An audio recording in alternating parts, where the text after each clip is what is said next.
नमस्कार मैत्रिणींनो, सर्वांना श्री स्वामी समर्थ। आजपासून शारदीय नवरात्रास सुरुवात होत आहे।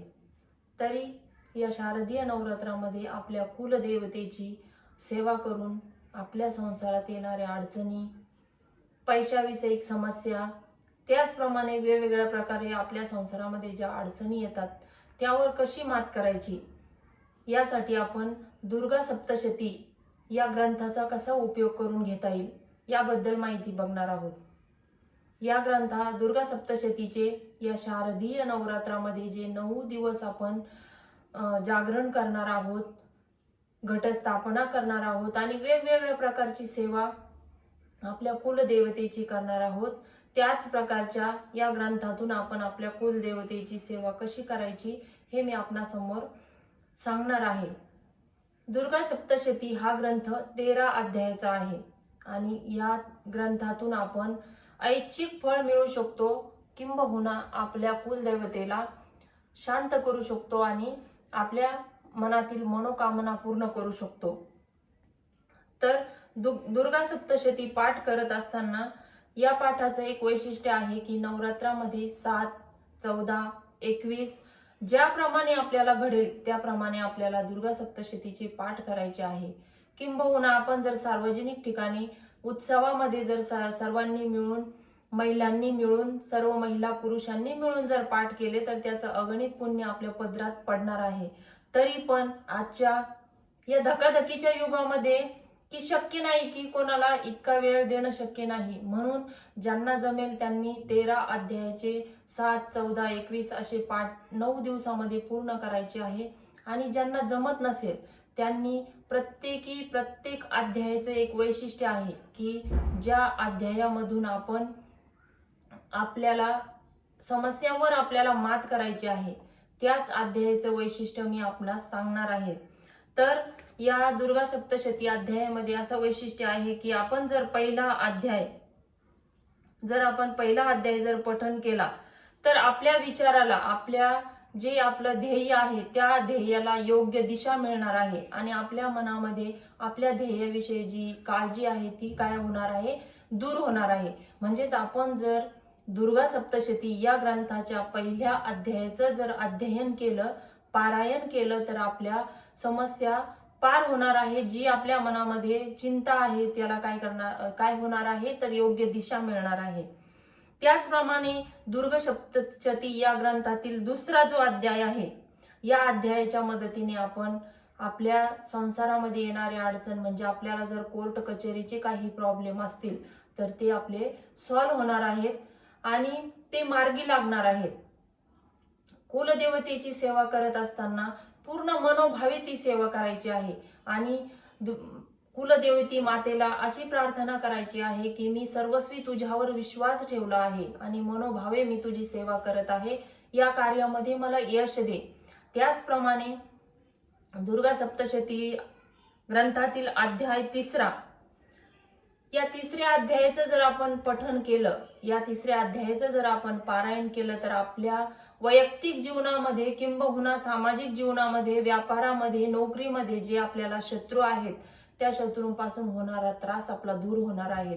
तर 3ऱ्या अध्यायाचं जर आपण अध्ययन केलं, पारायण केलं तर आपल्याला काय होणार आहे, शत्रुपीडा होणार नाही।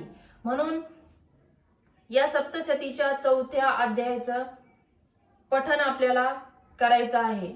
आपण म्हणतो ना, प्रत्येक गोष्ट आपण संसारासाठी करतो, स्वतःसाठी करतो, परंतु आध्यात्मिक दृष्ट्या जर विचार केला तर समाजासाठी आपण काहीतरी केलं पाहिजे अशी आपली भावना पाहिजे। कारण स्वामी सांगतात, तुम्ही जे कमावता ना त्यातलं थोडंसं दुसऱ्याला देऊन बघा, तो आनंद काही वेगळाच असतो आणि त्याचं पुण्यही काही वेगळं असतं।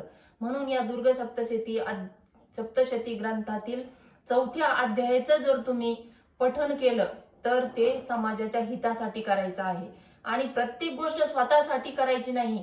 तुम्ही जर दुसऱ्यासाठी कणभर जर झटत असाल तर स्वामी तुमच्यासाठी खूप काही तुम्हाला अनुकूल करून देणार आहे। तर 5व्या अध्यायाचं पठन केल्याने आपल्याला काय होणार आहे तर मनोकामना पूर्ती होणार आहे। त्याचप्रमाणे अध्याय 6 दुर्गा सप्तशती या ग्रंथातील 6व्या अध्यायाचं पठन केल्याने आपल्याला काय होणार आहे, आपल्या जीवनामध्ये जो राहू केतूचा त्रास आहे, जी काही आपल्याला 7.5 लागते, त्या 7.5चा जर प्रभाव कमी करायचा असेल तर आपल्याला दुर्गा सप्तशतीचा 6व्या अध्यायाचं पारायण करायचं आहे. त्याचप्रमाणे 7वा अध्याय, 7व्या अध्यायाचे एक वैशिष्ट्य आहे की आपण एखाद्या वेळेस काय होतं की आपल्याला कोणत्याही गोष्टीची अनाहित भीती वाटते, की आपल्याला एखादी गोष्ट करायची आहे आणि त्याचे आपल्याला साहस होत नाही. एखादी मोठी व्यक्ती आहे आणि त्याला आपल्याला जर काही विचारायचं आहे तर आपल्याला साहस होत नाही. तर हे धैर्यबल वाढवण्यासाठी आपल्याला दुर्गा सप्तशती या ग्रंथातील 7वा अध्याय आपल्याला याचं पारायण करायचं आहे. या अध्यायाचं पठण आपल्या मुलांच्या प्रगतीसाठी आपण करू शकतो. एका आईने मुलाच्या अभ्यासातल्या प्रगतीसाठी या अध्यायाचं पठण करू शकतो. त्याचप्रमाणे दुर्गा सप्तशती ग्रंथातील 8वा जो अध्याय आहे, या 8व्या अध्यायाचं वैशिष्ट्य असं आहे की आपल्यातील आपापसातील जे मतभेद आहे, आपले जे नातेवाईक आहे, त्यांच्यासोबत आपला काही वाद झाला असेल आणि त्यांच्यामध्ये आपला जर मनमुटाव झाला असेल, तो जर दूर करायचा असेल तर आपण काय करायचं आहे की दुर्गा सप्तशती या ग्रंथातील 8व्या अध्यायाचं पारायण आपल्याला करायचं आहे. त्याचप्रमाणे दुर्गा सप्तशती या ग्रंथातील 9वा अध्याय, या 9व्या अध्यायाचं पठण यासाठी करायचं आहे की आपल्या घरातून एखादी व्यक्ती घर सोडून निघून गेली आहे. रागाने म्हणा किंवा काही कारणास्तव जर एखादी व्यक्ती हरवली आहे आणि त्या व्यक्तीला सापडण्यासाठी, त्या व्यक्तीचा शोध घेण्यासाठी आपल्याला या दुर्गा सप्तशती ग्रंथातील 9व्या अध्यायाचं पारायण करायचं आहे, पठण करायचं आहे. त्याचप्रमाणे दुर्गा सप्तशती ग्रंथातील 10वा अध्याय, तर हा अध्याय अतिशय महत्वाचा आहे. कारण आजच्या धकाधकीच्या युगामध्ये, विज्ञानाच्या युगामध्ये आपली जी लेकरं आहे, आपली जी संतती आहे, यांना वाईट विचारांपासून, वाईट संस्कारापासून जर वाचवायचं असेल, आपल्या मुलांना सद्बुद्धी मिळावी आणि शिक्षणासोबतच आपला पाल्य एक छान माणूस म्हणून या जगामध्ये वावरावा जर असं वाटत असेल तर प्रत्येक आईने या 10व्या अध्यायाचं पठण करायचं आहे, पारायण करायचं आहे.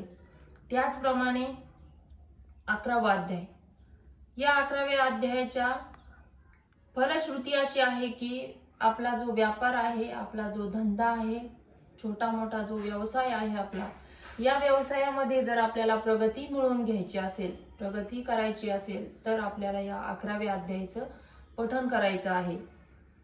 दुर्गा सप्तशती ग्रंथातील 12व्या अध्यायाचं पठण केल्याने, पारायण केल्याने काय होतं तर आपली समाजातली जी प्रतिष्ठा आहे ती काय होते, ती उंचावते.